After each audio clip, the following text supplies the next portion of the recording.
আসসালামু আলাইকুম, কি অবস্থা সবাই? সবাই কেমন আছেন? আশা করি সবাই অনেক বেশি ভালো আছেন। আলহামদুলিল্লাহ আমি অনেক বেশি ভালো আছি।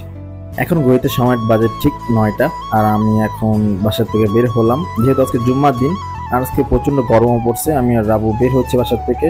তো আজকে যাব আমরা গাউসিয়া বান্টি বাজার। বান্টি বাজার যাওয়ার কারণ হলো আমাদের শহীদুল নতুন একটা ব্যবসা নিচ্ছে, তার জন্য ওই ব্যবসার কারণে আমরা যাচ্ছি বান্টি বাজার কিছু মাল আনার জন্য। আর আমরা এখন আছি গাউসিয়া থেকে, আমরা বাসে উঠলাম। আর এখন যাবো আমরা বান্টি বাজার। শহীদুল সামনে বসছে আর আমি আর রাবু পিছনের সিটে বসছি, দুজন একসাথে। সো বাইরের ভিউ দেখতেছিলাম, দেখতে দেখতে আমি আর রাবু দুজনকে ভিডিও করতেছিলাম, কিন্তু প্রচন্ড গরমের কারণে চেহারা অবস্থা ঘামতেছে আস্তে আস্তে। জানি না আস্তে আস্তে গরম বাড়বে তখন কি অবস্থা হবে আমাদের। আর আমরা চলে আসছি বান্টি বাজার। বান্টি বাজার ঠিকই মার্কেটগুলো আসছি। এখন আমরা চিন্তা করতেছি যে মার্কেটে যেহেতু আসছি একটু ঘুরে আমরা দেখি। আর রাবু বলতেছে যে না, একটু আন্ডারগ্রাউন্ড একটা মার্কেট ছিল। তো আমি বললাম যে না, এটা আন্ডারগ্রাউন্ড মার্কেট ছিল না, মনে হয় না, আন্ডারগ্রাউন্ড এখন মার্কেট হয়নি। তার জন্য আমরা এখন একটু ভিতরে ঢুকবো। সো দেখি কি অবস্থা। সকাল নাস্তাও করিনি, খুব খিদাও লাগছে। অবশেষে আমরা অনেকগুলো দোকান ঘুরছি, ঘোরার পরে আমাদের কাছে কোনো জায়গায় রেটে প্রাইসে কোনো জায়গায় বনে নেই। তার জন্য আমরা লাস্টে এই দোকানটায় ঢুকলাম। সো এই দোকানটার মালগুলো হিসাবে প্রাইসে খুব কম ছিল, তার জন্য আমরা এখান থেকে ঢুকে নিলাম। আর এখানে সম্পূর্ণ দোকানগুলো খোলা, যেহেতু জুম্মার দিন তাদের এখানে শুক্রবারও খোলা থাকে, তাদের এখানে কোনো বন্ধ নেই। ভিতরে কালেকশনগুলো খুব সুন্দর ছিল। সো আমরা অনেকগুলো কালেকশন দেখে আমরা কিছু থ্রি পিস আর কি চয়েস করছি, যে এই থ্রি পিসগুলো শহীদুল নিচ্ছে। আর এখানে অনেক রেটে থ্রি পিস ছিল, 400-র উপরে থেকে শুরু করে একদম 1000 পর্যন্ত রেডে থ্রি পিস ছিল এখানে। সো রেডে এখান থেকে যদি যারা পাইকারি বেচে, পাইকারি রেট আছে, যারা খুচরা নিয়ে ইউজ করতে পারবেন আপনারা। তো আমার কাছে সবকিছু ভালো লাগছিল, কারণ আমিও আগেও এখানে আসছি, যেহেতু আমাদের একটা বিজনেস ছিল। তো তখন আসছিলাম আমি এখান থেকে মাল নিয়ে বিজনেস করছিলাম। আর এখন যেহেতু বিজনেসটা নেই তাই এখানে আসা পড়ে না। তো শহীদুল বলার কারণে আমরা শহীদুলকে নিয়ে আসলাম, যেহেতু শহীদুল বরিশাল থাকে এখন বর্তমানে। তো ওখানে শহীদুল সেই ব্যবসাটা চালু করবে, তার জন্য আমরা এখানে আসলাম। তো এখানের কালেকশনগুলো খুব সুন্দর ছিল। রাবু বলতেছিল যে আমাকে দুইটা নিয়ে দাও না, তো রাবুকে আমি দুইটা না, রাবুকে আমি ঠিক 4টা থ্রি পিস নিয়ে দিচ্ছি এখান থেকে। ও যেহেতু চয়েস করতেছে ও পছন্দ মতন। সো আর রাবুর দেখা দেখি শহীদুলও একটা ওর ওয়াইফের জন্য নিল একটা থ্রি পিস। তো আমি এটা বললাম যে এটা নেই, এটা খুব সুন্দর মানাবে। সো আমাদের চয়েস করা শেষ হওয়ার পর আমরা ওনাকে বললাম যে আপনি একটু বিলটা করে ফেলেন, যেহেতু আমাদের চয়েস করা শেষ, আমাদের বাসাও শেষ। সো বিল করা শেষ করার পরে আমরা এখান থেকে বের হয়ে গেলাম। সো বের হয়ে যেতে শহীদুল হাতে একটি গাঠি, আমার হাতে একটা গাঠি, দুজনে দুটা গাঠি নিয়ে বের হয়ে যেতেছি। সো এখান থেকে বের হয়ে আমাদের খুব খিদাও লাগছিল, আর প্রচন্ড বাইরে রোদ আর অনেক গরম।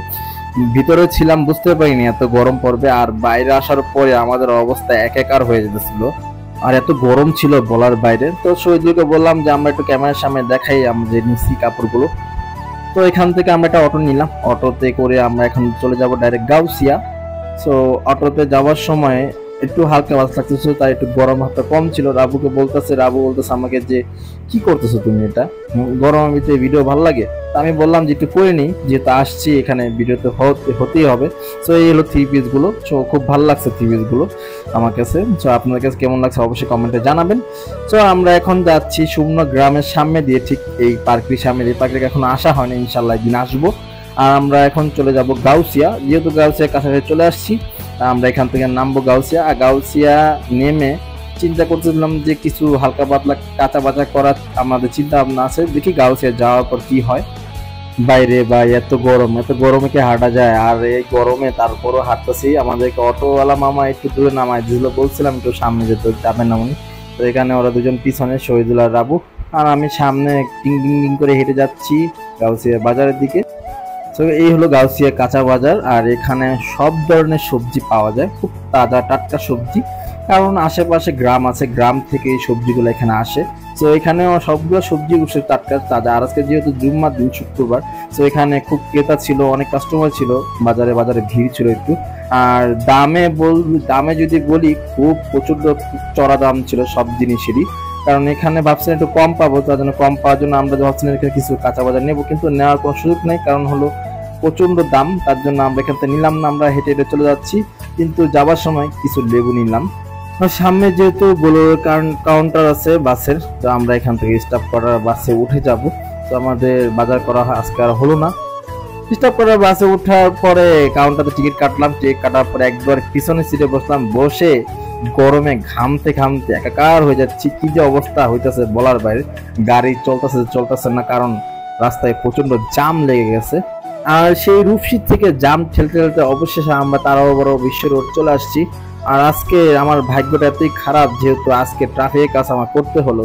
এত জাম পরিমাণে, এই জামটা মানে ছাড়ায় আস্তে আস্তে খুব সময় লাগছে। আর প্রচন্ড রোদ, প্রচন্ড গরম, এই গরমে আমার অবস্থা খুব খারাপ হয়ে গেছে। যেহেতু রূপসী থেকে জাম অনেক সেনাবাহিনীরা ওখানে কাজ করতে জামের জন্য, তো আমি ওনাদের সাথে একটু হেল্প করলাম। আর কিভাবে রাস্তাটা ক্লিয়ার করে এখানে আসলাম অবশ্যই আপনারা শুনবেন।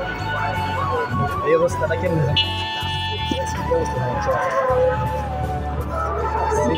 এই কাজ করে আমার চেহারা অবস্থা আপনার নিচে আসছে। এই রূপসী থেকে এত বড় জাম এই জীবনে প্রথম দেখলাম। এই জাম না যাই না কোনো সময়। আমি পাইছি একবার, আমি একবার পাইলাম। আমি আপনার পাইছিলাম রূপসী মোচরে যদি তোমার মনে করো যদি একটা দুইটা বা তিনটা যদি সাধন থাকতো তাহলে সমস্যা ছিল। রূপসীর মতো কোনো সাধন ছিল, এর লেগে 4 নম্বর আমি পেয়েছি গাড়ি। সবচেয়ে বেশি ক্ষতিগ্রস্ত হলো বড় বাসগুলো ঢুকেছে, লোক ঢুকেছে একবার রাস্তা।